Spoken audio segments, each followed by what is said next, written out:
South Africa's government of national unity has been in danger because of the spat that's going on between the ANC and DA, Democratic Alliance, which was, has created alliance with ANC after the last election. Now, the spat is coming between these two main political parties, African National Congress and Democratic Alliance, over a deal to grant visa-free access for Ukrainians holding a diplomatic and official service passports. Now, this was done. Here's the thing, how this, first of all, the government of national unity of South Africa, this came after the last election, in which ANC has lost its majority. It used to be more 56%. Now, in the last election, 40%. Because of that, it has to form an alliance, and then this is why it brought the opposition party DA, which also, it has faced a lot of backlash. Now, DA and ANC they have separate, completely opposite political view when it comes to, South Africa foreign relation. Now, the ANC have some ministers that are appointed, of course, after the government of national unity is created, and the Home Affairs Minister is Leon Schreiber, is from Democratic Alliance. So he went ahead unilaterally, this Minister of Home Affairs, and signed an agreement with Ukraine for those who are holding diplomatic passport and government service, official and service passports, to have a visa-free access to South Africa. So this was announced by, he signed, it was signed by the Home Affairs and announced by the Home Affairs Minister's office. Now, the government's completely not part of it. Now, the ANC comes, and the spokesperson of President Cyril Ramaphosa, this agreement was repudiated because it didn't get, it hasn't followed the normal protocols that it was supposed to follow. Now, ANC, the spokesperson of the President Cyril Ramaphosa, said the president will not put that final signature for this. So the normal procedure should have been, it's the government that, first of all, the president, the head of the government, that will decide with which countries that South Africa will have a relation and what type of relation. And then it goes to, the Foreign Affairs Minister, or in South Africa's case, I think it's called the International Relation Ministry or something. Then it's after that the Home Affairs come, which is, it's a very normal procedure in all countries. This is how it works. Now, the Home Affairs goes by itself and says, we have agreed with Ukraine to have this and that. Now, this is not to say South Africa has a bitter relation with Ukraine. South Africa has, of course, seized Russia.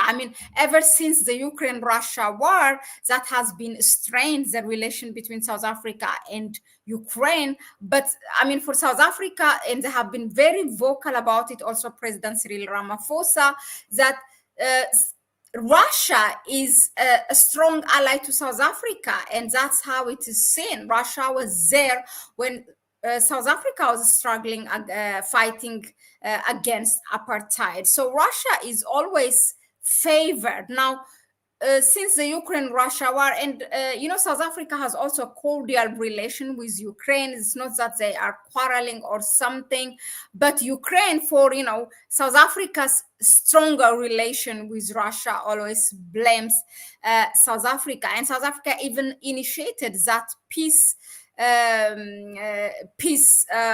the negotiation that was led by the few African heads of states, and in which they have talked both President Putin and President Zelensky, but they were, mistreated in Ukraine. Their security, they were not really welcome and respected.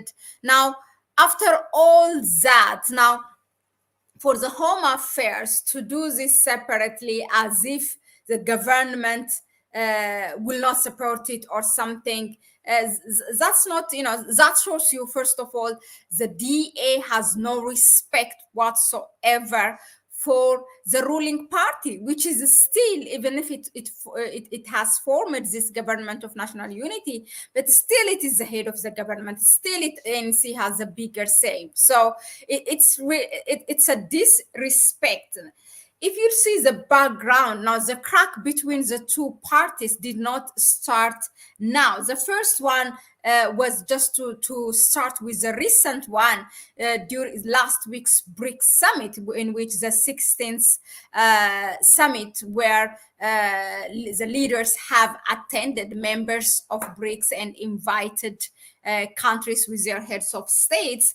Now, during the talk between South Africa and President Putin, Russia was the host, as Russia was the chairperson of BRICS for 2024. So President Ramaphosa said that Russia is a valued ally of South Africa. Now, the DS minister, John Steenhuisen, comes and says, we do not, we do not accept what President Ramaphosa said, because DA has been also vocal that they are against BRICS. First of all, they don't want South Africa to be part of, they are pro-Western. I mean, to put it simple, they are pro-Western, and they want South Africa to pull out from BRICS. And it's in all this major difference, having this major difference, that the Government of National Unity, or ANC, has formed this alliance with DA, which, now it's kind of getting the heat of what it has done. The other crack, was in September. Also, there was this education bill that was supposed to be signed by President Ramaphosa. And that education bill was that gives upper say for the government of South Africa what kind of, the admission of students in public schools in South Africa and what kind of language they have to use. And the DA did not want that. In their little territorial areas that they have, out of like close to 30,000, it's 29 point something, 20, above 29,000 or close to 30,000 public schools in South Africa. The DA has more than 2,000. So in this area, only the language is given through African language. They call themselves as Afrikaner. So this language is made of the Dutch language and also other languages that were there, colonizing South Africa. So they don't want that to be touched. And the DA has been, even before forming this government of becoming this part of the government of national unity, they were saying that is unacceptable. We will not allow the president to sign. So it started there in September, and then we have seen it during the BRICS summit last week. And now we see that the Home Affairs Minister, who happens to be a DA member, and he went ahead without the government of South Africa's approval, signing an agreement with Ukrainians who are holding diplomatic passport and official and service passport of the government of Ukraine to have a free visa access to South Africa. Very wrong. It's a wrong way of doing things. This is not only for South Africa, it's internationally. How it is done is first the government approves, and then this is processed by the Minister of Foreign Affairs, and then it comes to, for the purpose of visa and other things, it comes to the Home Affairs or Minister of Immigration, whatever it's called. It's different in different countries. So this kind of brings a question: is South Africa paying that price now, which many have anticipated when the government of national unity was created, that this is not something that will take South Africa for longer time, that there will be a crack, because there is a clear boundary difference in terms of their way of, one is DA is pro-Western, and this one is to the global south, ANC, and it's part of BRICS. And South Africa has benefited by being a member of BRICS. It does not mean that South Africa do not have a relation with the West, but that has been also strained because of South Africa's strong relationship with Russia.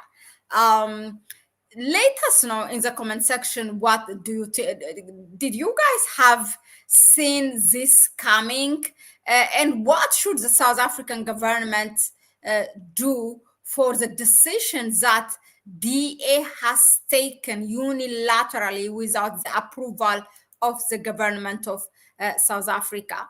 Hello, CNS. So you are saying interesting fireworks from what President Ramaphosa called a government of national unity.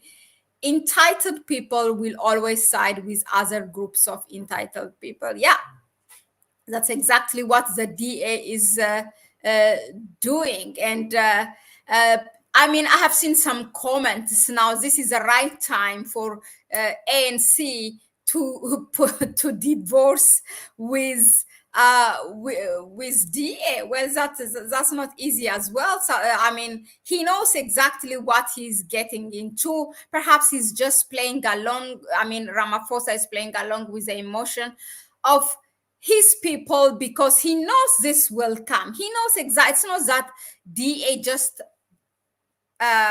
wake up one morning and says, no, I'm against BRICS or this or that. They know exactly their stance. And now DA is showing who has the power. Like, you're not instructing me. I do what I want.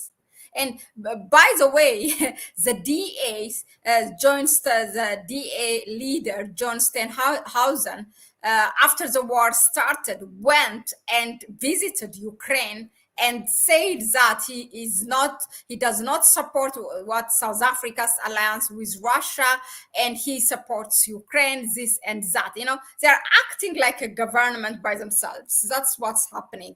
I think for me, South Africa is already paying a price of for taking that big risk, creating that government of national unity with an opposition party clearly that's not with the heart of the core, the core principle of the ruling party and many South Africans. Let us know in the comment section, what do you think of this? That was it for me for now, and I'll see you on the next one. Ciao, ciao.